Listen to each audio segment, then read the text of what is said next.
Bonjour, je suis Christina Babina, la fondatrice de Totap, crèche privée en Suisse romande. Je veux vous présenter mon métier et le secteur de la petite enfance en Suisse romande et me concentrant sur Genève. Je suis devenue suisse il y a 10 ans et j'ai étudié ici.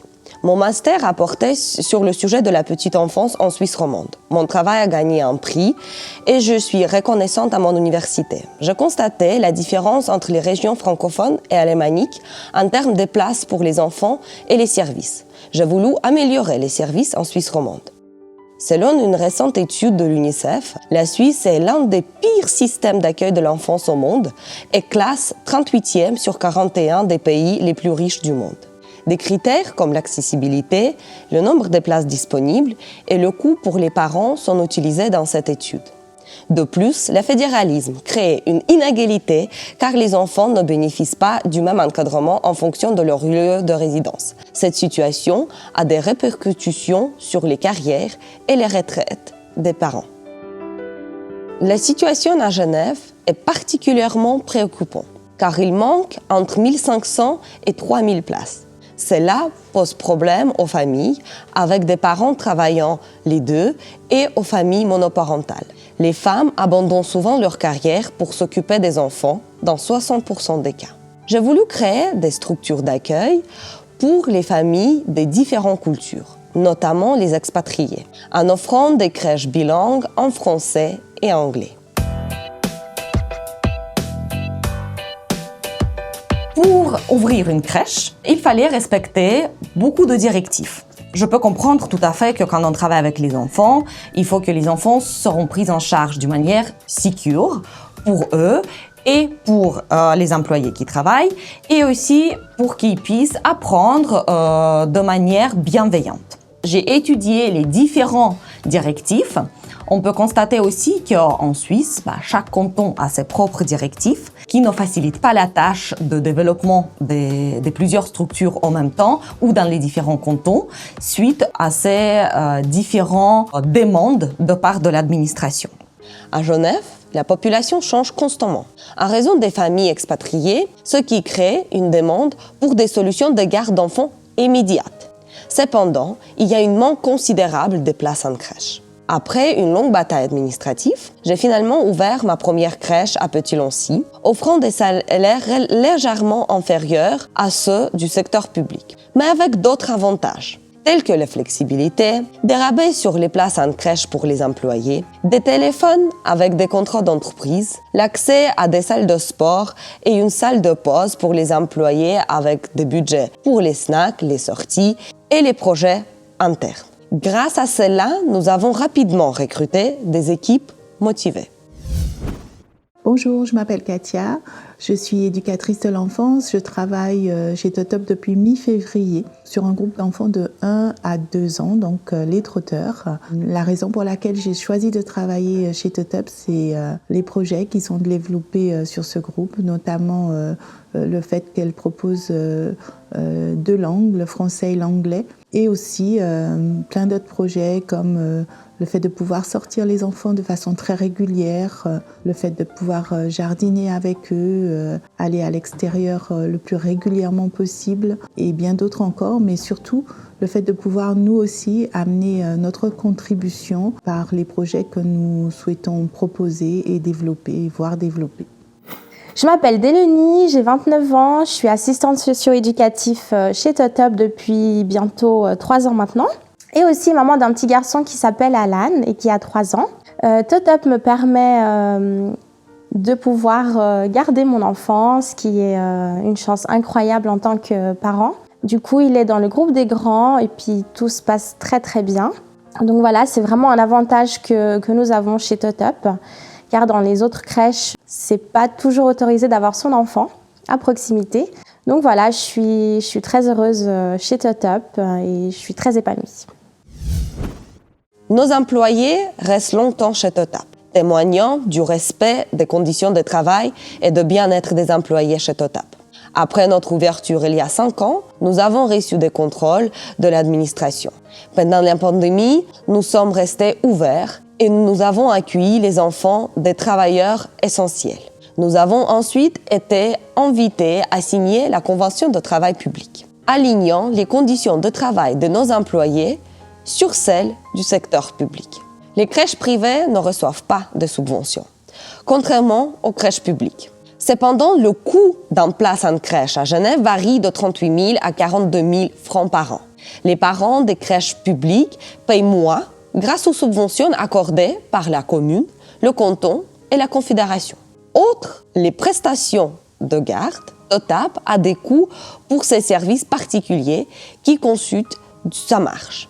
Cette marge est de 6 à 10% par an, soit environ 350 à 450 francs par enfant et par mois à Petit-Lancy. Cet argent rembourse l'investissement initial et finance de nouveaux projets. Les contraintes en termes de personnel imposées par l'administration limitent notre budget salarial. Nous ne pouvons pas augmenter les salaires de tous les employés chaque année, car cela affectera notre marge et pourrait créer un déficit. La CCT, une convention de travail qui prévoit certains critères, pose plusieurs problèmes pour les entreprises privées. L'augmentation salariale annuelle est impossible pour nous. Et les vacances de 7 à 8 semaines accordées dans les structures publiques ne conviennent pas à TOTAP. TOTAP ne ferme pas pendant l'été. Nous nous efforçons de proposer des places pendant l'été pour offrir plus de liberté aux parents. Le secteur de la petite enfance est principalement constitué de jeunes éducateurs et assistants socio-éducatifs, représentant environ 60% de la main-d'œuvre. Les employés bénéficient d'un choix plus large de vacances en raison de fermeture de 3 semaines et 2 semaines de vacances libres. Ils peuvent donc planifier leurs vacances selon leurs besoins personnels plutôt que de se conformer aux contraintes administratives. Il est important de permettre aux employés de choisir où ils souhaitent travailler, qu'il s'agisse d'institutions publiques ou privées, pour préserver l'équilibre et la liberté individuelle. L'imposition d'une convention collective de travail publique ne garantit pas l'égalité des choix et ne devrait pas être utilisée pour imposer les conditions de travail. Chez nous, les employés ne travaillent pas uniquement pour les salaires. Les conditions sont différentes en ce qui concerne les charges sociales partagées à 50-50 et les augmentations des salaires sont accordées en fonction des performances et de la motivation de chaque employé. Et ça, c'est apprécié en fait. Nous avons des employés qui changent, qui viennent de milieu public au milieu privé, justement parce qu'ils veulent avoir cette liberté de pouvoir mettre en place des différents projets, de pouvoir exploiter leur imagination, de pouvoir aussi se développer beaucoup plus rapidement. Ça veut dire que quand vous travaillez dans une institution publique, ce n'est pas garanti qu'au bout de 5 ans, 10 ans, vous puissiez devenir adjoint ou direction d'une structure. Chez TOTAP, nous développons chaque année des nouvelles crèches et donc chaque fois que nous avons des éducateurs qui ont 5 ans d'expérience, qui est le minimum demandé pour devenir direction ou adjoint, nous allons les promouvoir. Nous puissions garantir à nos employés, ceux qui souhaitent évidemment, que leur carrière va prendre un certain emploi au cours des années. Et ça, c'est aussi très important pour les personnes qui travaillent dans ce milieu, c'est d'avoir ce changement. Nous donnons à nos éducateurs expérimentés et intéressés par des postes de direction cette possibilité de devenir rapidement un directeur. Notre entreprise offre des postes administratifs hybrides pour aider les éducateurs à évoluer et faire un télétravail. Imposé dans ces sociétés publiques sur des entreprises privées a conduit certaines crèches à faire faillite, laissant des familles sans solution. Nous avons déjà constaté cette situation dans le passé. Je m'appelle Hélène, je travaille à TOTAP depuis janvier 2023 en qualité d'éducatrice de l'enfance. J'aime travailler à TOTAP car c'est un univers où il y a plein de challenges qui sont possibles et énormément de projets à mettre en place. Je m'appelle Lucie, je travaille depuis 3 ans chez TOTAP et je suis responsable du groupe des trotteurs. Ce qui me plaît chez TOTAP, c'est de pouvoir évoluer. Moi, par exemple, on m'a proposé le poste de responsable de groupe après 1 an, ce qui est appréciable parce qu'on m'a fait confiance et on a su mettre en valeur mes qualités professionnelles. On se sent tous plutôt bien traités chez TOTAP puisqu'on connaît tous la fondatrice et la directrice générale qui sont accessibles et à qui on peut parler facilement. Le challenge aussi, les projets, la liberté de travail qu'on peut avoir autant dans Donc ce qu'on veut mettre en place, les activités et comment on peut organiser notre journée avec les enfants. Le travail avec les familles et les enfants est aussi très intéressant et appréciable dans cette crèche. Chez Totap, 200 familles sont inscrites pour 80 places entre Petit-Lancy et Tonnet. Les politiciens et l'administration du canton devraient être interpellés pour discuter de cette situation, car cette réforme de CCT pose plus de problèmes que de solutions. Les CCT publics sont en effet incompatibles avec les structures privées, qui ne peuvent pas bénéficier des subventions communales, cantonales ou fédérales. Des hausses de tarifs pour les parents seraient alors nécessaires pour maintenir leur survie. Cette obligation ne s'applique qu'au canton de Genève, contrairement au canton de Vaud et de Fribourg, où des relations plus collaboratives avec l'administration existent. Chez Totap, nous sommes ouverts pour une collaboration ouverte avec l'administration et des partenariats privés-publics. Ceci est déjà possible sur les autres cantons, canton de Vaud, canton de Fribourg, mais malheureusement pas encore sur le canton de Genève. L'administration genevoise doit tenir compte de la réalité de la situation dans le canton de Genève, où la participation des parents à l'éducation de leurs enfants est importante, mais où les coûts élevés sont un défi. Les loyers et les coûts de vie à Genève sont trop élevés pour vivre avec un seul salaire, même pour un expatrié. Dans 70% des familles, les deux parents travaillent à temps plein. Ce qui est important pour ces familles, c'est d'avoir une solution de garde. Les crèches privées sont moins chères que les nounous privées, ce qui pousse les parents à opter pour des crèches. Les établissements accueillent des familles internationales et locales, ce qui est important pour répondre aux besoins de la population internationale et offrir le libre choix aux parents. Si les CCT publics sont imposés, les crèches privées seront contraintes de fermer, laissant encore plus de familles sans solution de garde. Les mamans de jour sont autant sollicitées que les crèches. Et le baby-sitter privé coûte très cher, avec un salaire minimum récemment instauré. Les familles genevoises ne peuvent pas toujours se permettre ces coûts. Sur les réseaux sociaux, des annonces pour le baby-sitter non officiel explosent, car les solutions sont rares. Les crèches publiques ont des listes d'attente entre 2 à 3 ans. Totap a une liste d'attente de 12 à 18 mois. Les baby-sitters privés coûtent trop cher. Les mamans de jour ont aussi des listes d'attente. Les familles internationales ont du mal à comprendre cette situation. Des partenariats privés-publics pourraient augmenter rapidement les places des crèches nécessaires à Genève. Des coûts et réglementations doivent être contrôlés et expliqués aux parents. Ceci sera très important pour que les parents puissent mieux comprendre la situation. À part la problématique de CCT, on rencontre aussi une autre problématique importante sur le canton de Genève. Ceci est une pénurie des employés. Pour expliquer, les crèches peuvent engager différents types d'employés. Tout d'abord, les éducateurs tertiaires. Ceux-ci sont des éducateurs avec un diplôme universitaire. Ensuite, les assistants socio-éducatifs qui ont bénéficié d'un CFC et ont accompli leur apprentissage. Enfin, les auxiliaires sont expérimentés mais sans diplôme. Aujourd'hui, sur le canton de Genève, la pénurie des éducateurs tertiaires ne peut plus être ignorée. Ce problème concerne autant les structures publiques que privées. Afin de revaloriser cette profession, nous devrions nous assurer que ce personnel puisse être formé et découvrir la profession, au lieu de promouvoir et inciter les structures à accueillir des stagiaires et leur donner envie de se former. Le canton de Genève impose un salaire minimal pour les stagiaires de plus de 18 ans. Cela rend les stages moins attractifs pour les structures, car le coût ne peut pas être supporté entre les salaires minimaux et le salaire partiel de l'éducateur mis à disposition pour la formation et le suivi. Par conséquent, de nombreux jeunes qui auraient pu devenir éducateurs ne le seront probablement plus, car de moins en moins de structures les accueilleront. Totap a dû renoncer aux stagiaires, alors qu'auparavant, 2 à 3 étaient engagés par an et 70% ont poursuivi leur éducation dans le milieu de la petite enfance. Je suis Andrea, je travaille chez Totop depuis 2019. J'ai commencé dans l'intendance. Après, Totop m'a donné l'opportunité de faire une formation pour travailler auprès des enfants comme auxiliaire. Depuis cette année que je commence à travailler avec les enfants. C'est une chose que je toujours voulais faire, donc j'ai pas eu l'opportunité. Et Totop m'a donné cette grande opportunité dans ma vie. Donc je suis très contente de travailler dans un endroit où je me permets d'évoluer dans ma carrière et de faire des choses que j'ai toujours voulu faire. Non seulement le canton a rendu les postes de stage moins intéressants, mais le département a également décidé de supprimer les postes d'auxiliaires. Ces dernières doivent maintenant valider leur acquis ou suivre une formation d'assistant socio-éducatif. Pour beaucoup de bons auxiliaires, cela est très compliqué à réaliser, voire impossible dans certains cas, ce qui va créer une vague de chômage.